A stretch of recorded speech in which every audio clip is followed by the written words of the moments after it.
I need to tell you about something I found, something that completely changed how I see peace, forgiveness, and freedom. It wasn't in a book, it wasn't in therapy, it wasn't in some deep conversation with a spiritual guru. It was in one of the most unlikely places in the world, on a crumpled piece of paper, written by someone whose name I never knew. And what was written on that paper, those handwritten words, taught me something that took me 63 years to understand, that peace has a price, and that I had refused to pay it my entire life.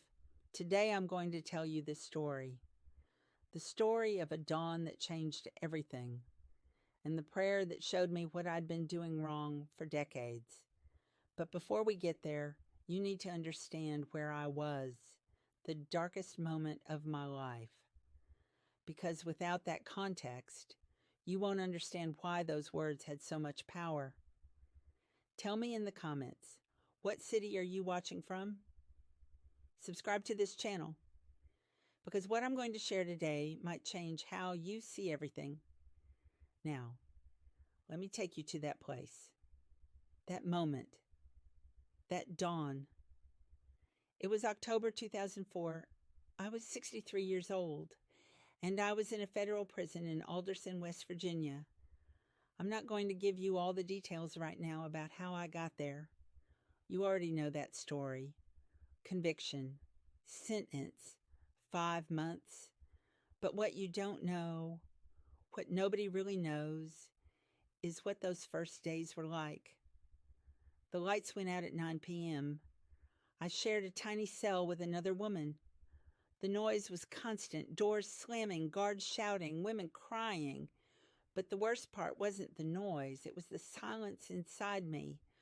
For the first time in my life, I couldn't do anything. I couldn't control anything. I couldn't fix anything. I was trapped, literally and figuratively, in the anger. God, the anger I felt.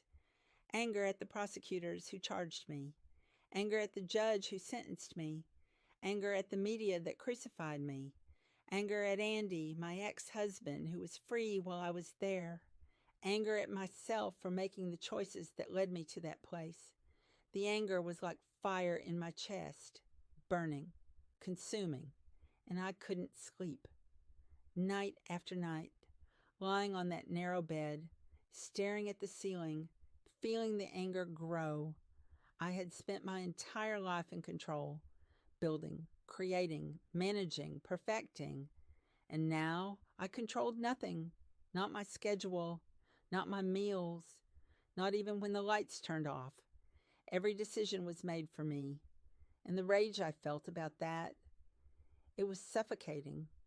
I would lie there in the dark, replaying everything in my mind, every moment of the trial, every accusation, every headline, every person who turned their back on me, and the anger would grow stronger, like poison spreading through my veins. I thought about revenge, about what I would say when I got out, about who I would never forgive, about how I would prove them all wrong.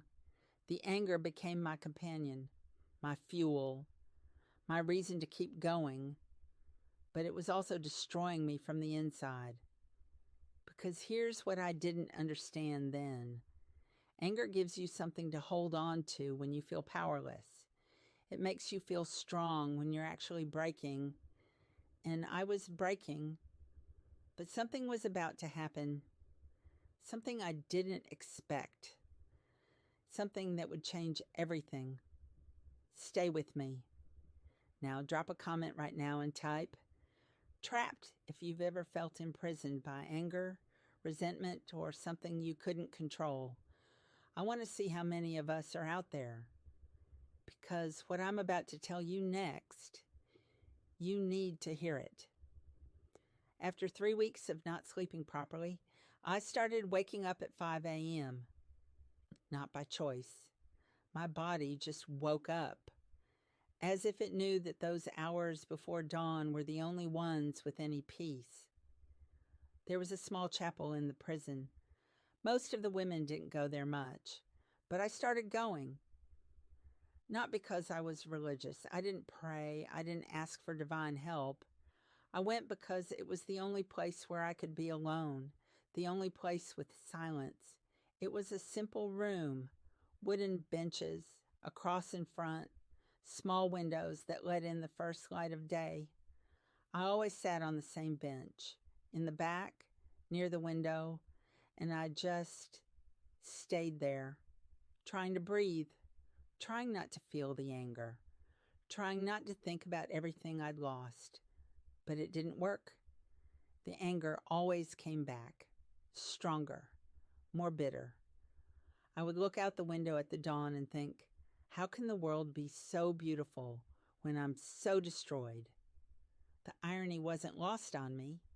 There I was, Martha Stewart, the woman who'd spent her life creating beautiful things, sitting in a prison chapel, unable to see beauty in anything anymore. Because anger. Anger blinds you. It makes everything ugly, everyone an enemy, every moment a battle.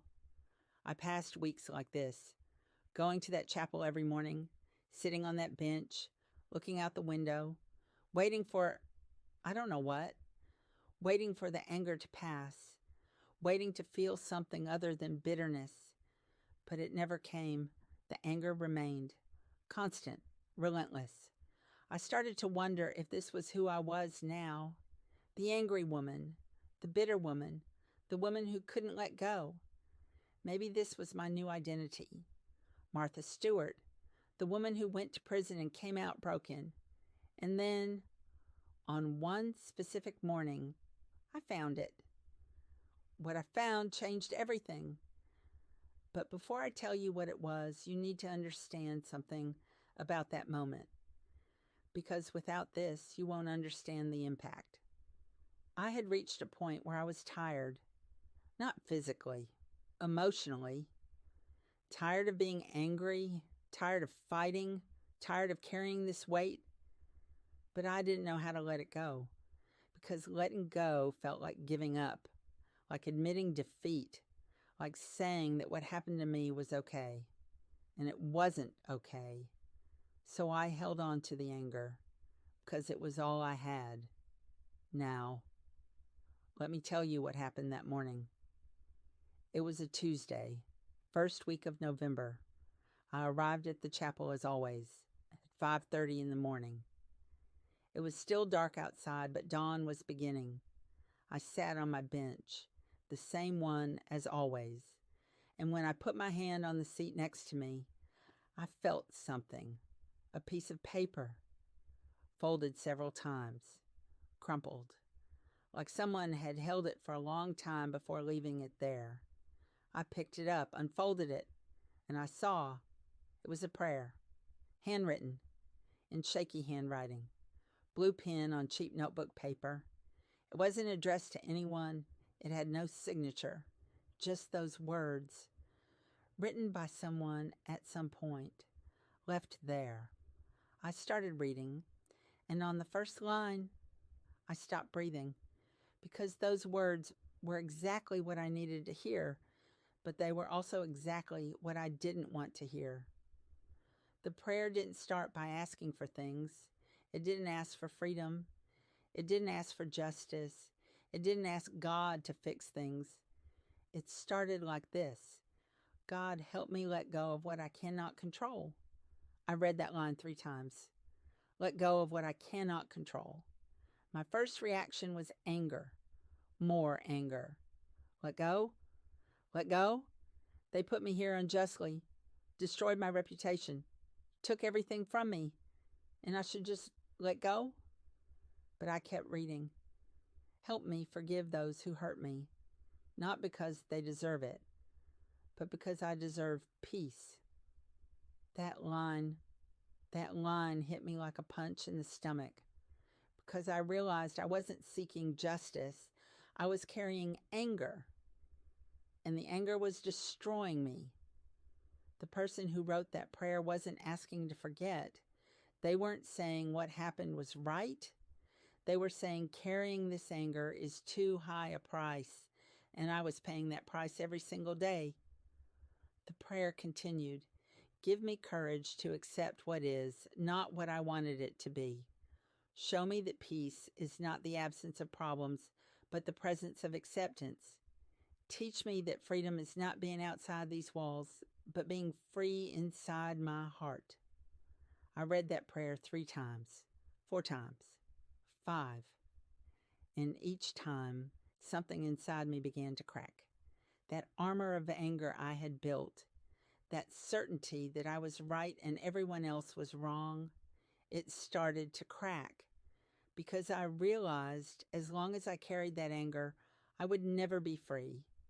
Even after getting out of there, the prison walls were temporary, but the prison of anger, that one I had built myself, and only I could destroy it. We're getting to the heart of the story now. Don't leave, because what I'm about to share with you is the most important part, the part that might save you years of suffering. I sat there with that paper in my hand for over an hour. The sun rose. Light filled the chapel, but I barely noticed, because something was happening inside me.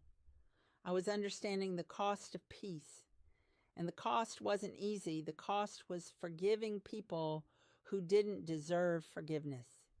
The cost was letting go of control over things I couldn't control anyway. The cost was accepting that life isn't fair, and that I couldn't fix that with anger. The cost was admitting that maybe I wasn't 100% right about everything. The cost was being vulnerable, being human, stopping the pretense that I was perfect and invincible. That was the cost, and it was high. But you know what was even higher? The cost of not having peace. The cost of carrying anger for years, decades, maybe forever. The cost of never being free, even after leaving that prison. The cost of dying one day still bitter, still resentful, still trapped. In that moment, in that chapel, with that crumpled prayer in my hand, I made a choice. I chose to pay the price of peace, not because it was easy, but because the alternative was unbearable. I chose to forgive the prosecutors, not because they were right, but because holding hatred was killing me.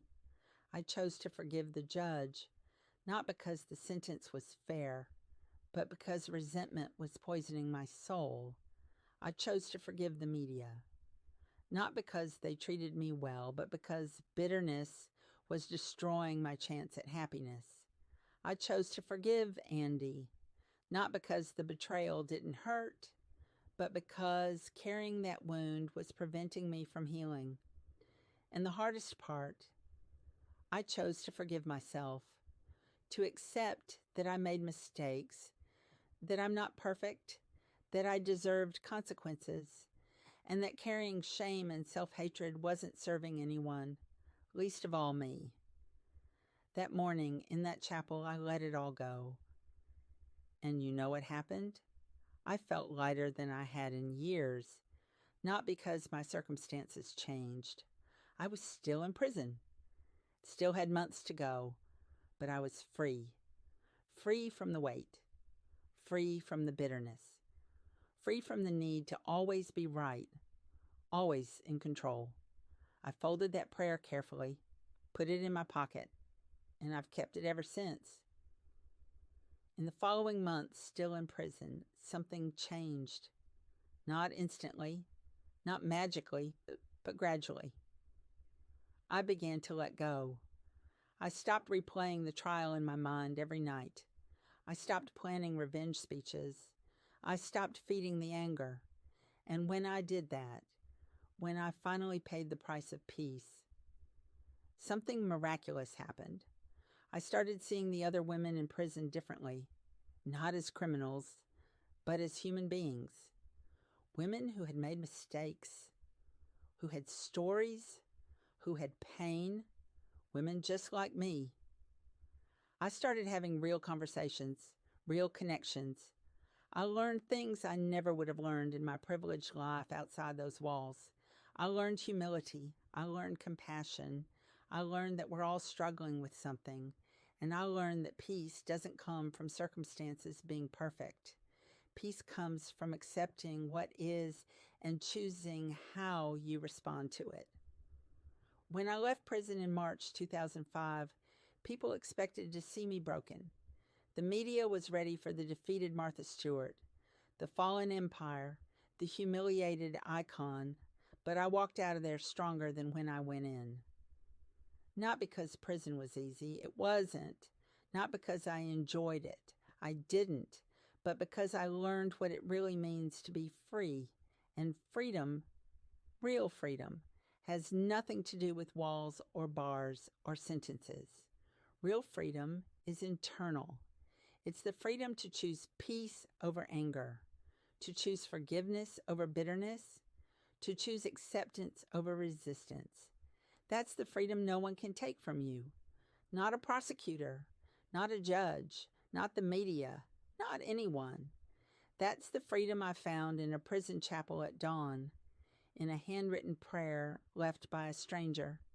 And that freedom I've carried with me every day since. I never knew who wrote that prayer.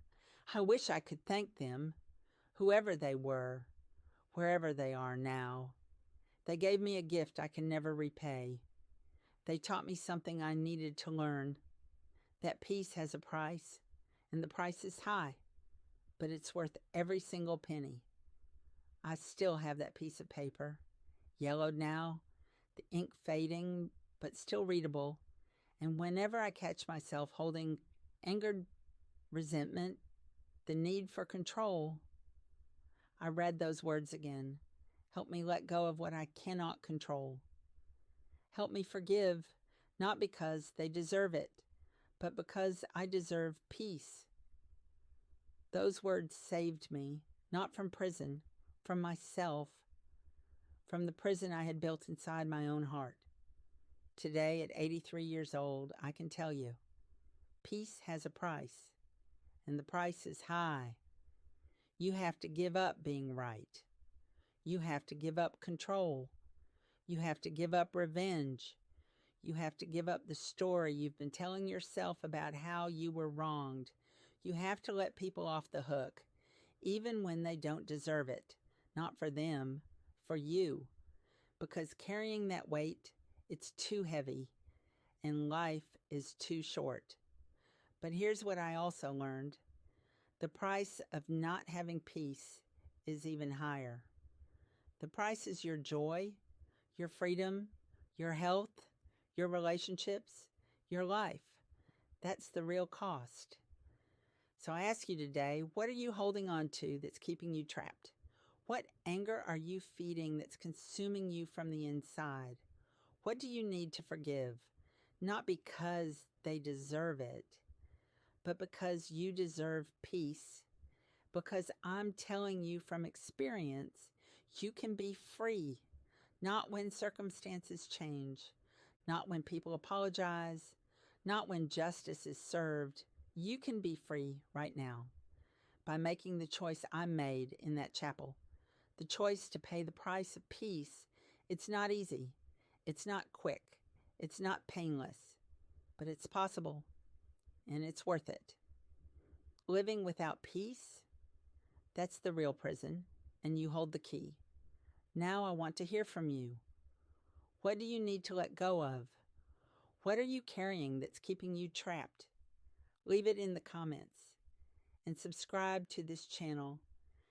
Because while I still can, I'll keep sharing these truths with you. Thank you for being here with me today. Thank you for listening to this story. And may you find your peace, whatever the price.